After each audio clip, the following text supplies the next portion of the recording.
Welcome into the D2 Baseball Podcast. Robert Fry here, joined with a special guest today, someone who officially has been in a head coaching role just over a week, though I'm sure he's had plenty of experience over the summer. Joined today, Joey Noro, the head coach at Cal U. Coach, how are you doing today? I'm great. I really appreciate you having me on here and talk about our program and Division II baseball. And I guess to get started, with your experience, nearly a decade on staff at Cal, you step in the head coaching role. How's it feel to now be the leader of the program that you've been a part of for so long? It's different. Having to kind of wear all the different hats now, not just the pitching, the recruiting stuff. But it's definitely different. It's definitely exciting. I'm excited to kind of sink my teeth into a lot of different things and build on what me and Coach Conti were able to do over here since 2017. Yeah, and speaking of which, the impact of being under Coach Conti, how does that help you prepare for this role? Not just in conversation with him, but going into the future. Yeah, I'm in a very unique situation because a lot of times when jobs like these pop open, they're not coming off a 38 win in a regional season. You're kind of trying to rebuild an entire program, things like that. So that's where this is. It's a unique space to be in right now, kind of taking over when you just come off a great season, setting the school record for wins and all that kind of stuff. So it's a unique challenge to kind of keep this thing rolling the way it needs to be rolling. But it's something I'm definitely excited for. And speaking of that, what kind of structures or how do you plan to kind of avoid that, complacency of like, hey, we had a great season, but, let's actually do better? Yeah, I think that's a battle, not just unique to us. There's a lot of programs in the country who are perennially really, really talented and really good, who they have to do the same things. They have to make sure that the guys aren't getting complacent. We have to continue to play with a chip on our shoulder. And that starts when the guys get to campus and we start kind of rolling with fall ball and stuff like that. Just understanding that we're going to get people's best shot and they have to be willing to take somebody's best shot and deliver a counter punch at the same time and not just kind of let it happen. And, in the conference that you play in, the PSAC, just a consistently dominant conference. I know at one point in the season last year, there were 6 different teams ranked in the top 25. Talk a little about your experience, coaching in the side of the PSAC and just, now in the head role of kind of understanding, okay, what type of player should we get to be able to compete at such a high level? Yeah, I think most importantly, you can't overlook any weekend because any team in this league could hang 3 or 4 losses on you pretty quickly. So I think bringing a group back who's been around it, who understands that, I think that's the most important thing we try to get across to our guys is that any weekend you guys can lose a series, you can get swept if you're not on your A game. So it's just the kind of the mental preparation, the physical preparation week in and week out to make sure our guys are prepared for any opponent that comes into town with us. And, speaking of talent, you've kind of been around the block in terms of coaching, spent some time in junior college, summer ball, Division II, you name it. How does that kind of help you shape in terms of, getting an overall talented player from all these different areas? Yeah, I think when you're recruiting, you're projecting at the same time. So it's really just trusting more or less what your gut tells you. That's something I've learned throughout. Like maybe I don't think the metrics tell the story every single time. I think if you can project somebody and really get to know them, get to know their family, kind of know what makes them tick, I think that plays a big role in recruiting. If you can realize who you're recruiting and not just the talent you're recruiting, it goes a long way. So I think it takes all kinds of shapes and sizes in order to, win at this level. So whether it be a soft lefty or a utility guy, like it takes all different kinds of players. And our roster has all different kinds of players. So I think it's a really exciting roster to be around, just because there's so many different types of players and personalities and things like that are really exciting to coach and to be around every single day. Absolutely, coach. And on the side of players, go on the pitching side with your experience, working with pitchers. Kind of now that you're in the head role, what's your role in terms of, working with pitchers? And two, CalU's been a very solid pitching staff the last few years. What kind of that you have instilled in the last few years that maybe can carry over now that you're in the head role? Yeah, I still plan to take on the pitching stuff. So to work with the arms to do that day in and day out. We have a really good staff of people who can work with different individual groups, but I still have planned to have my hand in that pitching staff a lot. I take no credit for their success. Let me just start with that. We instill certain things from day one, but they work tremendously hard at their craft. And I think they buy into the fact that it is a craft. It's not just pick up a baseball, see how hard you can throw it, and hope you throw a strike.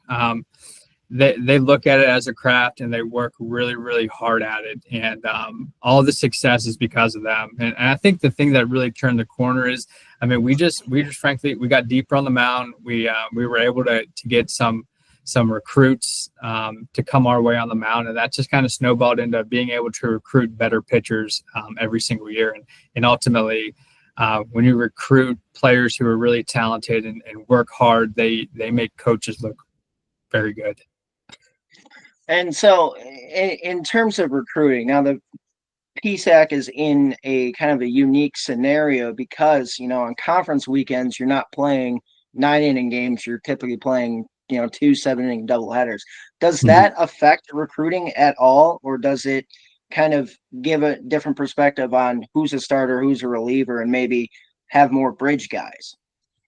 Yeah, we never hear about it recruiting wise. I think because people are so used to it in our region that when we recruit people, they understand like, hey, we're going to play 4 7s on the weekend, and it's going to be a home and home. And so everybody knows what's going on that we recruit. So it never really gets to that point. And, you do need those bridge guys, in that 5th, 6th inning. We've been lucky to have a really good kind of string of closers for the past 5 years who really we hand the ball over to them, and it's been automatic. So that's been really nice to not have to run starters pitch counts up into the 130s, things like that. You just hand the ball over to those couple guys, and it's been pretty much automatic. So as far as recruiting, you're only as good as what's on the mound. And if you have guys who are on the mound who can throw strikes and change speeds and keep the running game to a minimum, you're going to have success. I think that's what our guys have done a really good job of, not only throwing strikes and changing speeds with multiple pitches, but they really control the running game. And obviously that also starts with the catching position, where I think we've had a really good run of guys too. And, within the pitching staff, having that success too, but being able to translate too once you get to the 9-inning portion, the PSAC tournament and regionals, how does that kind of mindset change once you're used to playing all these 7-inning games? Now you're saying, hey, like we have another 2 innings to be able to compete. It's it sounds kind of silly to maybe some other sports, but those extra 6 outs change the game so much. So when we try to play 9-inning games every week as far as our midweek schedule goes. And then obviously leading up to conference, we're playing 9-inning games. And then during our spring trip, it's more or less all 9-inning games as well, just to have our guys prepared and our pitchers prepared for what it feels like to try to get 27 outs. Obviously, it becomes a little bit different once you get into conference with the 4 7s. But yeah, the 9-inning games really change things, and it starts to kind of evolve some roles when you get into conference tournament play and get into regional play, where you do have to figure out who some bridge guys are to get you your closer, things like that. So it definitely changes the game and changes the outlook. And that's just something communication wise that we talk to our pitching staff about. Like, hey, listen, we're getting into 9-inning games. It's going to take more of you to get where we need to go. So just be ready to rock. And some roles tend to change here and there, but our guys are so adaptable. They just kind of roll with it. Yeah, and speaking with adaptability now in the head role, you kind of want to obviously continue the success from last season, but how do you not only balance it in terms of winning now and as well as long-term development? I think that's something that just in general coaching you have to balance. I think you're always in a win now scenario, but at the same time, I also think you're always in a developmental state. So you have to develop while winning. If you can do both of those, you start to have a pretty special group and a pretty special run with your program. So we have to continue to develop our young guys, our new people, and then at the same time, we have to, you know, instill the winning culture with our older guys who've won a lot of games for us over the years. So I think you're always trying to do both. It's the teams you can balance doing both that generally have the success over the long haul.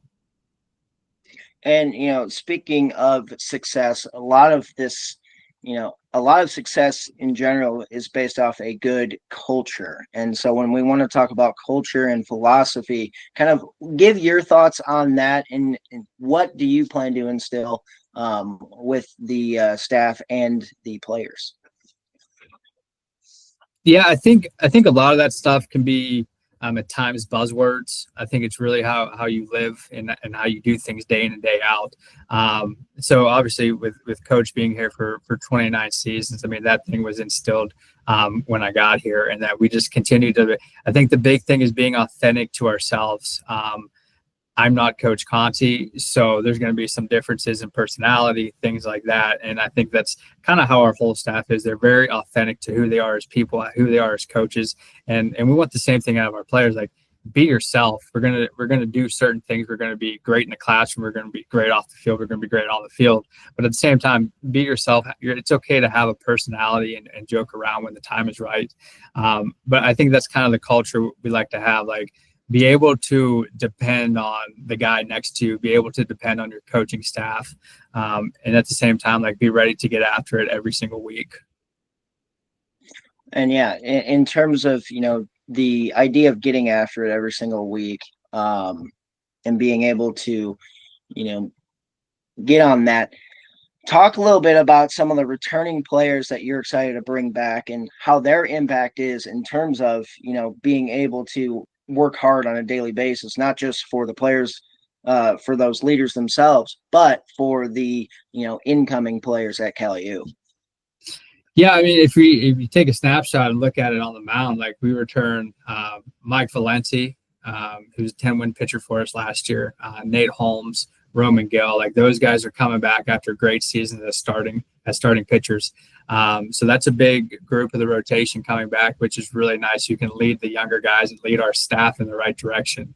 Our bullpen is full of really quality arms. Kind of had a breakout season last year with Ryan Sluck. He's a left-handed pitcher for us. He had a really nice season for us, pitched some big innings. Bo Bingham, Ben Barr, guys like that who can really step up and throw some big innings for us. And then if you look at the position player side, I think that's where people kind of get lost a little bit. We lost some great leaders on that side of the ball, with Peyton Santino, Ryan Callahan, Nate Meeks, those types of players. But we have guys returning like Connor Carney, Connor Evans, Icon Jones, Caleb Collins, Colin Patterson. So we have a bunch of guys returning who can do the job. They've played with some really good players, and now it's their time to go ahead and kind of take it over. And yeah, speaking of taking over, the idea of kind of offensive prowess, especially in the PSAC, a little bit harder to reach, but you hit 325 as an offense last year. You mentioned some of the leaders, but now with your enhanced role, like, how do you envision trying to replicate that as best as you can, with the offense going into 2026? Yeah, thinking about it almost on a term of like the Moneyball, the movie. We might not be able to replicate the numbers specifically to a point, but like, I think this offense that we have is really unique in their athleticism. It's really unique in their ability to put the ball in play and do some different things and run when they're on base. So I do think that, we're going to do some things that maybe surprise some people from the outside who maybe don't know the program so in depth. But I think this offense isn't to be slept on. Like, they're just going to do things a little bit differently than we've done in the past, which is fine.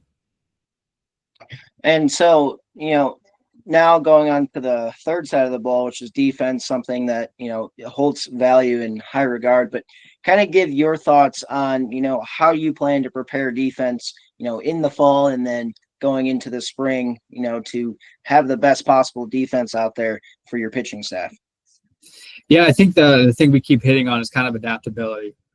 So one of the things that we plan on doing is putting people in a lot of different positions defensively so they're ready for the spring. So if somebody is a corner infielder, let's also get them some reps in the corner outfield. If they're middle guys, let's get them different reps at some different positions, just in case something crazy happens.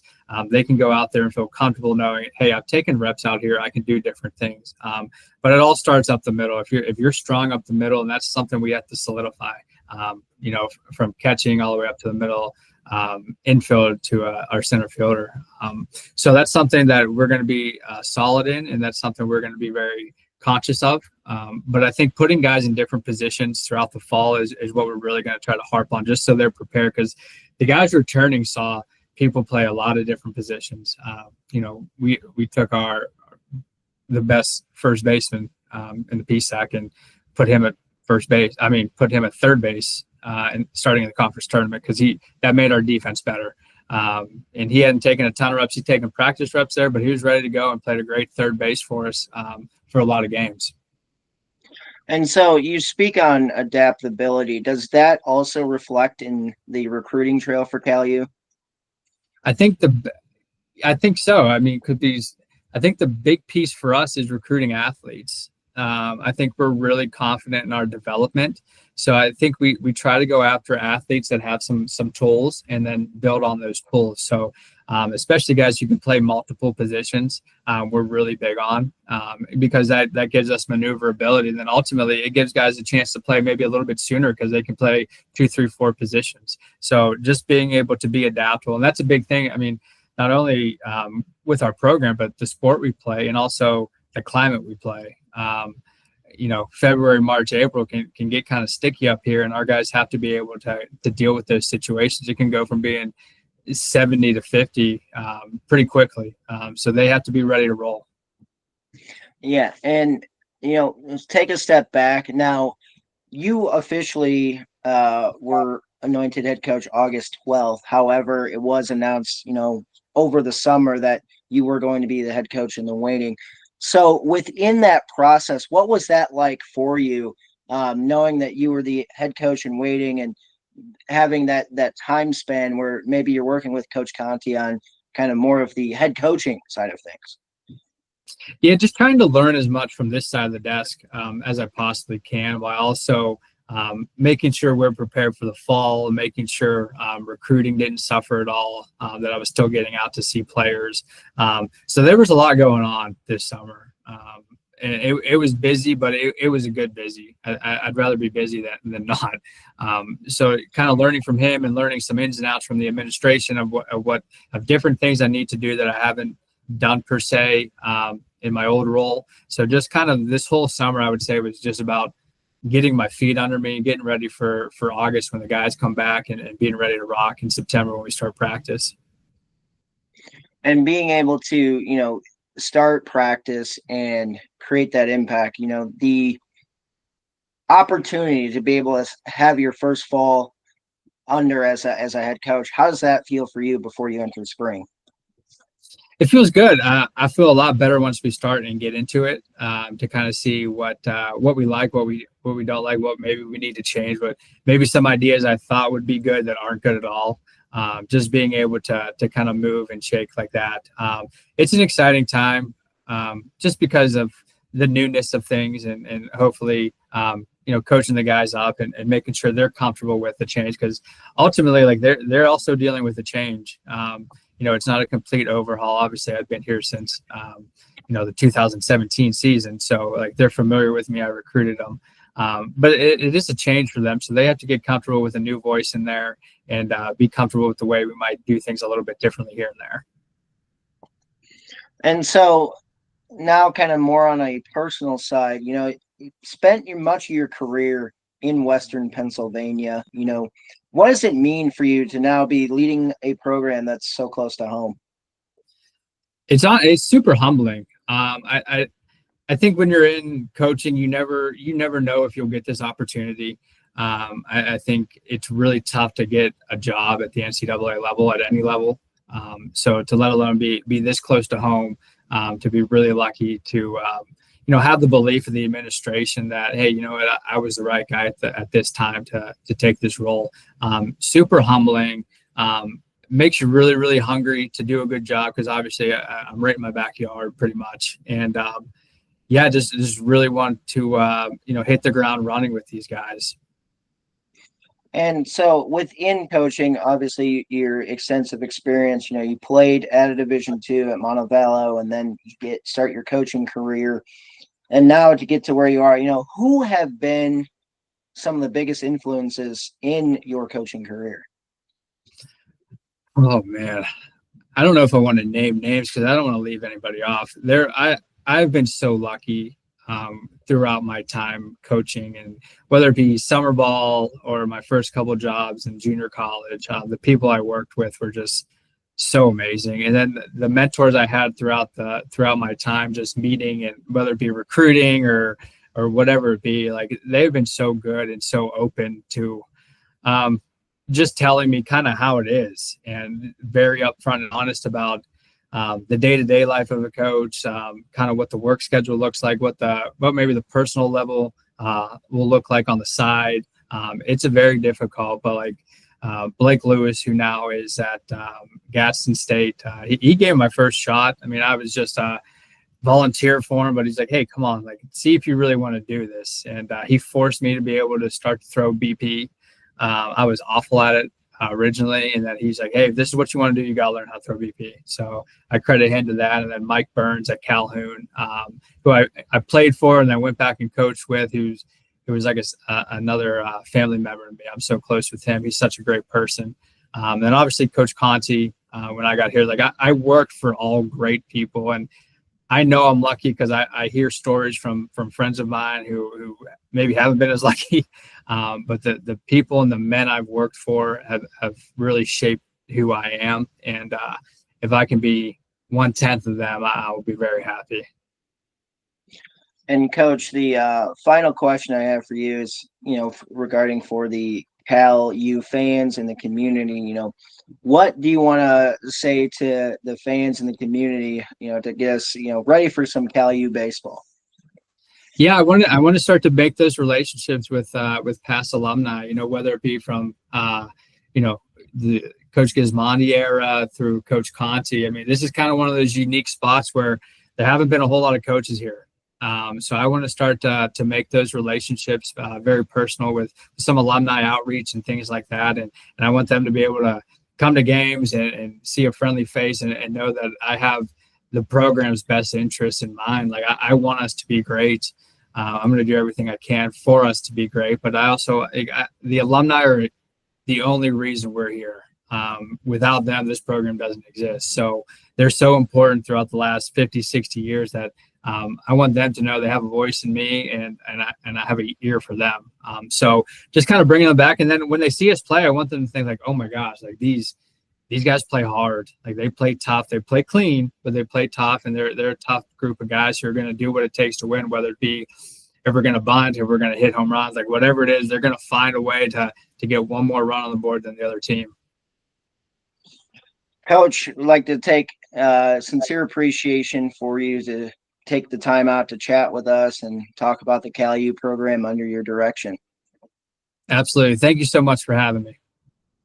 And that is head coach Jory Noro at Cal U.